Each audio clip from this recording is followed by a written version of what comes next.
O segurado que estava pleiteando dentro do INSS auxílio-doença, o benefício de incapacidade temporária. Não conseguiu de maneira alguma, teve dificuldades, foi negado todos os seus direitos. Bom, qual foi o resultado? Esse segurado recorreu à justiça.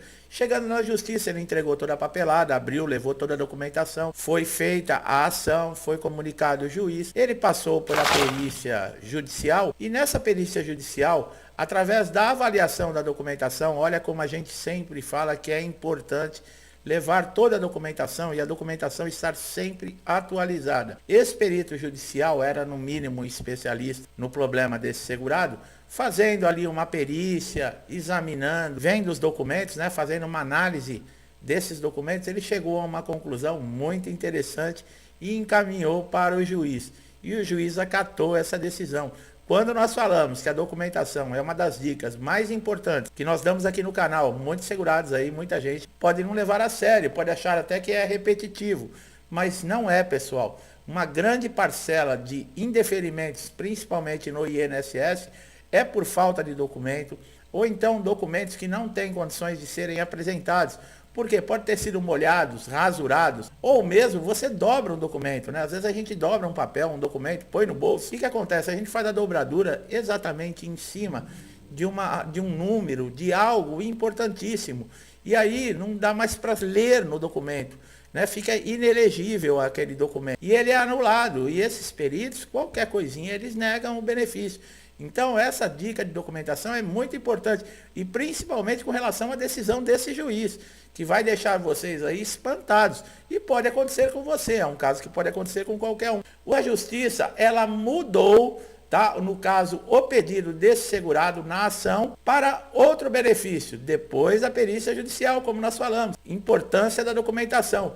Quando chegou o laudo do perito na mão do juiz, que foi feita a avaliação, e o juiz olhou esse laudo, o que estava acontecendo? Era um pedido no processo de auxílio-doença.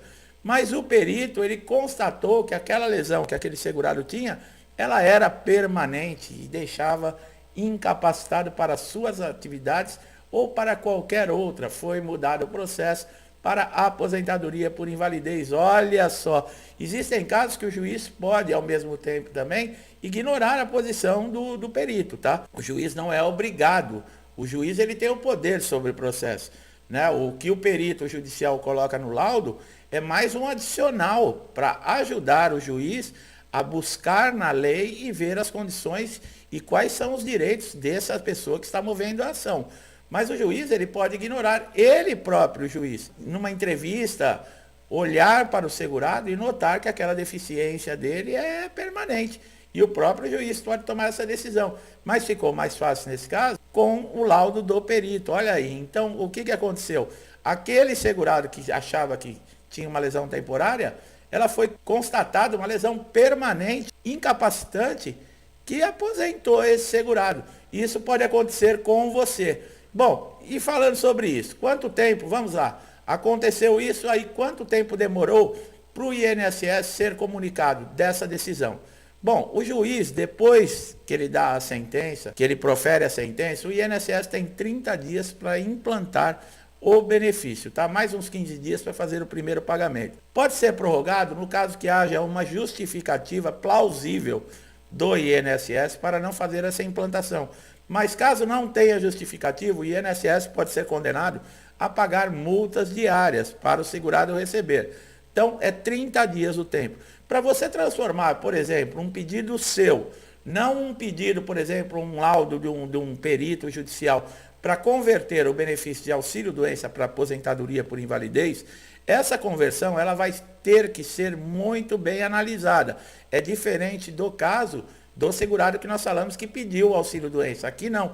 Aqui você já entrou com a ação pedindo essa conversão.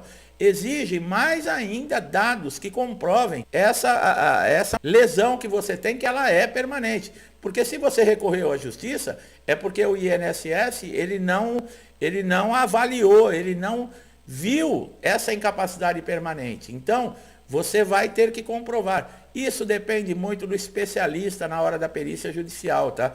De repente, nós já falamos, o que difere um perito judicial de um perito do INSS? Os peritos do INSS todos são médicos, mas são clínicos gerais. Quer dizer, eles vão até certo ponto, eles têm conhecimento de doenças, eles têm conhecimento de tudo, mas eles chegam até um ponto. Dali para frente, especialistas que vão cuidar do caso, que estudaram a fundo, que têm consciência mais profunda sobre aquele caso, o que acontece, aonde pode chegar, é essa a diferença.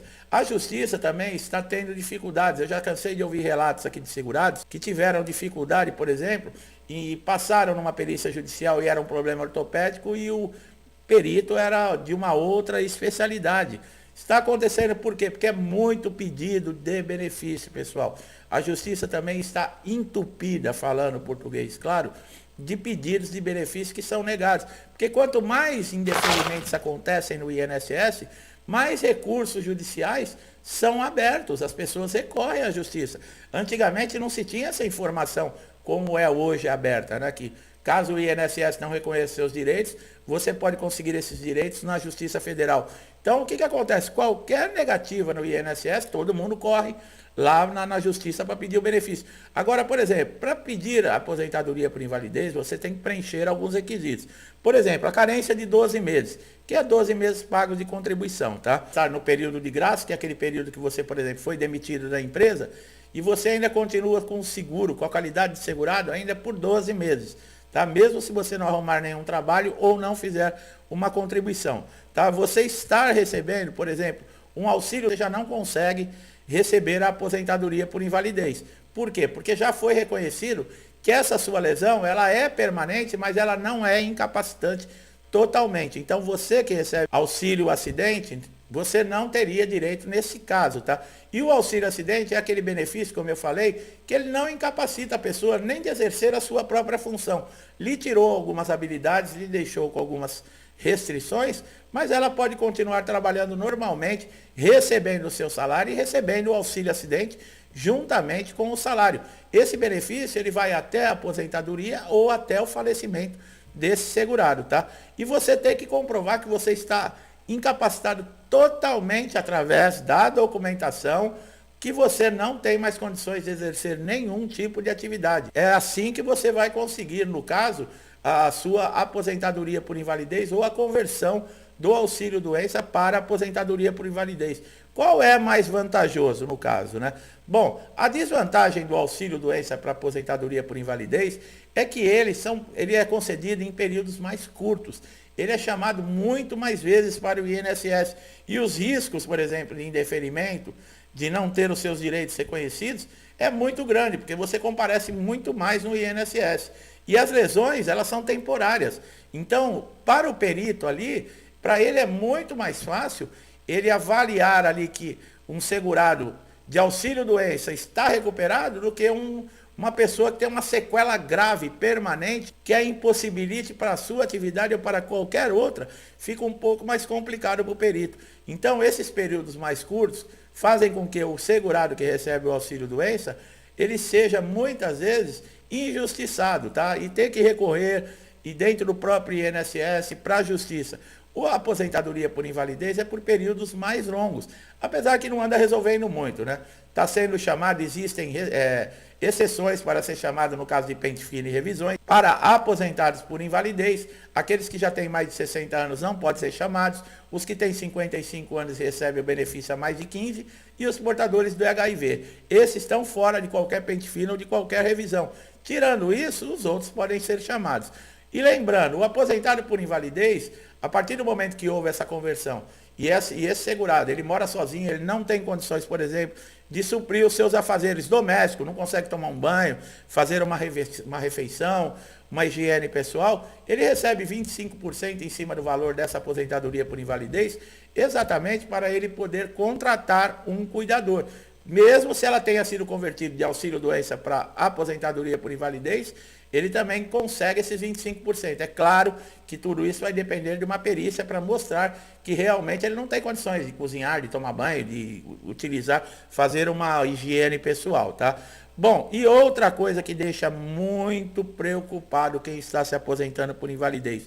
A renda mensal inicial vai ser de 60% do salário.